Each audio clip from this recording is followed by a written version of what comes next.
नमस्कार छात्रों, मैं doctor Ashish Shukla, department of geography, BSR government arts college से मुखातिब हूँ BA third year section D के छात्रों के साथ में।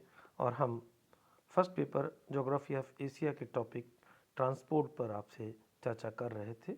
इस क्रम में हमने रोड ट्रांसपोर्ट और रेल ट्रांसपोर्ट पर आपसे चर्चा की थी पूर्व के वीडियोज़ में। आज हम आपसे बात कर रहे हैं एयर ट्रांसपोर्ट या वायु परिवहन की एशिया के संदर्भ में। वायु परिवहन सबसे तीव्र परिवहन का साधन है। इस साधन के द्वारा मनुष्य तथा कीमती सामान का ही आना जाना संभव हो पाता है। सबसे कीमती सामान होने के कारण एशिया में वायु परिवहन का कम विकास हुआ है।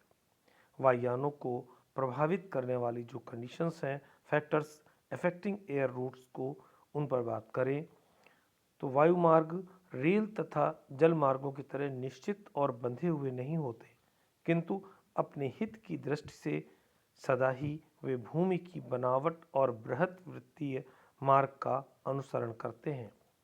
इन मार्गों को प्रभावित करने वाली जो दशाएं हैं, उनमें प्रथम जलवायु। जलवायु का वायु यातायात पर सीधा प्रभाव पड़ता है। दैनिक मौसमी अंतर, कोहरा, तूफान व तेज गर्मी, घने बादल, झंझा सभी यातायात को सीधा प्रभावित करती है। इससे वायुयान भी उड़ान भरने में कठिनाई ही नहीं, समस्या का सामना करते हैं। अब कई बार दुर्घटनाएं होने का भी अंदेशा रहता है। स्वच्छ नीला आकाश और शुष्क वायु इसके लिए अनुकूल परिस्थिति है। मरुस्थल के ऊंचे ताप एवं उनसे वायु संवहन का वायु उड़ान पर तत्काल प्रभाव पड़ता है। मरुस्थलों की भांति घने जंगलों को भी वायु मार्ग से बचाया जाता है।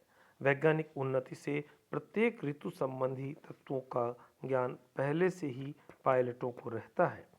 रेडियो द्वारा संचालित होने से वायुयानों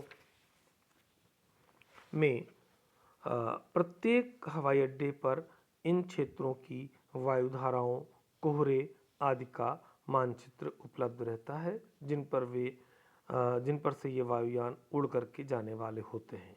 साथ ही रडार के द्वारा हवाई अड्डे से निरंतर संपर्क बना रहने से जहाज की वास्तविक स्थिति का पता बना रहता है।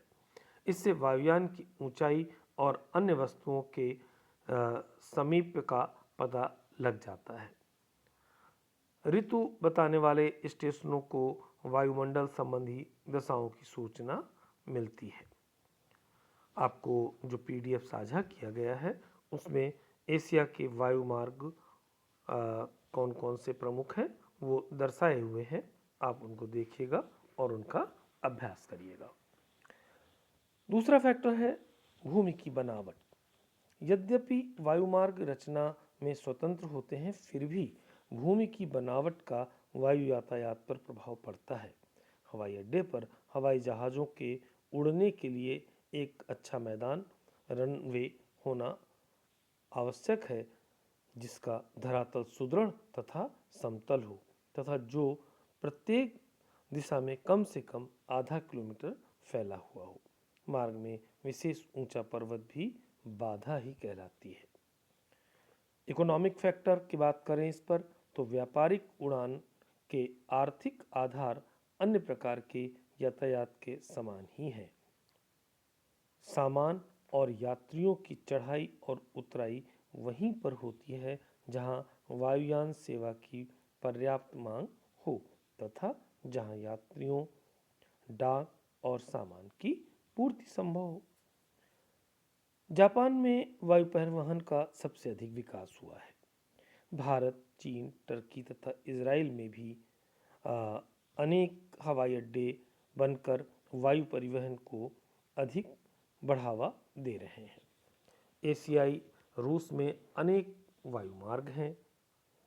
पाकिस्तान, बांग्लादेश, म्यांमार, फिलीपींस में अनेक हवाई अड्डों को विकसित किया गया है। एशिया में अनेक नए नए हवाई मार्ग एवं हवाई अड्डों का विकास किया जा रहा है। एशिया में देसी वायु सेवाओं के अलावा कुछ अंतर्राष्ट्रीय सेवाएं भी कार्य करती हैं, जिनमें एशिया में प्रमुख हवाई अड्डे Tokyo, Osaka, Beijing, Shanghai, Bangkok, Rangoon, Jakarta, Tashkent, Baghdad, Tehran, Ankara, Mumbai, Delhi, Kolkata, Colombo आदि सम्मिलित हैं। तो वायुयान से जो ट्रांसपोर्ट का क्रम है ये अपेक्षाकृत खर्चीला है, कम समय में दूरी तय करने वाला है। अतः आज के इस युग में स्थानांतरण के स्वरूप में तो इसकी विशिष्टता है, विशेष रूप से स्थानों के एक स्थान से दूसरे स्थान पर जाने के लिए। अन्यथा अन्य औद्योगिक पृष्ठभूमि के लिए अभी इसको अपनी जगह बनानी है, वहाँ पर रेल ट्रांसपोर्ट की महत्ता ज़्यादा है। धन्यवाद।